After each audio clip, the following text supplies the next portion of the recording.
Hello, Professor Rosemary here with a quick one today. And before anything else, I want to thank and give a shout out to GreenA Grove. They gave me this corn here that's been bitten by a vegetarian vampire.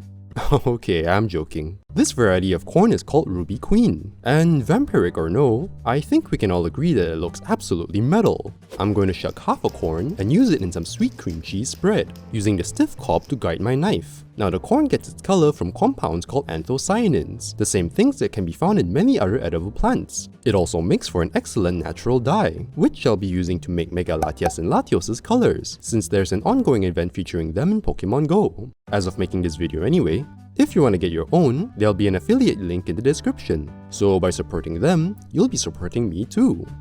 For the sweet cream cheese spread itself, all you need is of course some cream cheese, powdered sugar, and vanilla extract. Give them a good whirl in your food processor and it's ready. For a little extra flavor and color, I'm throwing in my corn kernels from earlier and processing that too. I know, that's not purple. I'm not colorblind, K. We need one extra step here. To extract the color, zap your spread in the microwave on high for 30 seconds at a time and stir. Repeat 4 to 5 times until the spread takes on a purple color.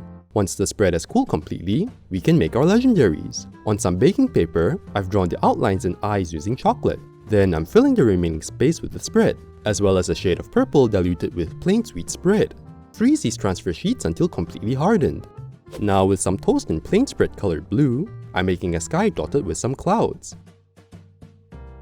Finally, I'm transferring on our legendaries, as well as a chocolate balloon Pikachu because that's apparently a thing, and we are done. So there you have it, some legendary sweet cream cheese spread on toast. Again, a big thanks to GreenA Grove for the amazing Ruby Queen corn. There'll be an affiliate link in the description if you want to get your hands on some. So that's all for now. I hope you can try this out. Consider liking and subscribing if you made it this far. Leave your suggestions in the comments and I'll see you guys soon. Bye bye.